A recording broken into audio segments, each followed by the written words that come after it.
Hello friends, இன்றைக்கி பிரம்ம முகூர்த்த விளக்கு ஏற்றி சாமி கும்பிட்டாச்சு. லஞ்சை ரெடி பண்ணியாச்சு. என்னென்ன லஞ்சுன்னு பார்க்கலாம். ஒயிட் ரைஸ், தேங்காய் துவையல். இந்த துவையல் அரைச்சி வச்ச 2-3 நாளைக்கு நல்லாயிருக்கும். ஆனால் ஃப்ரிட்ஜில் வச்சு சாப்பிட்டோன்னா நல்லாயிருக்கும். இந்த பக்கம் கருப்பு மூக்குக்கல்ல சுண்டல் இன்றைக்கி அதை பாக்ஸில் போட்டாச்சு. இந்த பக்கம் தேங்காய் துவையல் இது பண்ணி அதை கலந்து பாக்ஸில் போட்டாச்சு. புடலங்காய் பொரியல் அதே பாக்ஸில் போட்டாச்சு. இந்த பக்கம் தோசை தொட்டுக்க தேங்காய் துவையல். இதுதான் எங்கள் வீட்டில் இன்னையோட லஞ்சு. எல்லாம் ரெடி ஆயிடுச்சு. நான் பேக் பண்ணியாச்சு. இதோட ரசமும் மோரம் மட்டும் வைக்கணும். வந்து ரெடி பண்ணிடுவேன். பையனை காலேஜுக்கு அனுப்பணும். இதோட இந்த வீடியோ முடிஞ்சுது.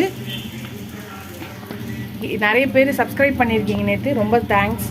இன்னும் சப்ஸ்கிரைப் பண்ணுங்கள், எனக்கு சப்போர்ட்டிங்காக இருங்க. அப்போ தான் எனக்கு என்கரேஜாக இருக்கும். நிறைய வீடியோஸ் போடுவேன், நீங்களும் பார்த்து இது பண்ணுங்கள். எந்த வீடியோ வேணும்னா கமெண்ட் பண்ணுங்கள், நான் உங்களுக்கு வீடியோஸாக போடுறேன். இதோட இந்த வீடியோ முடிச்சுக்கிறேன். அடுத்த வீடியோவில் பார்க்கலாம்.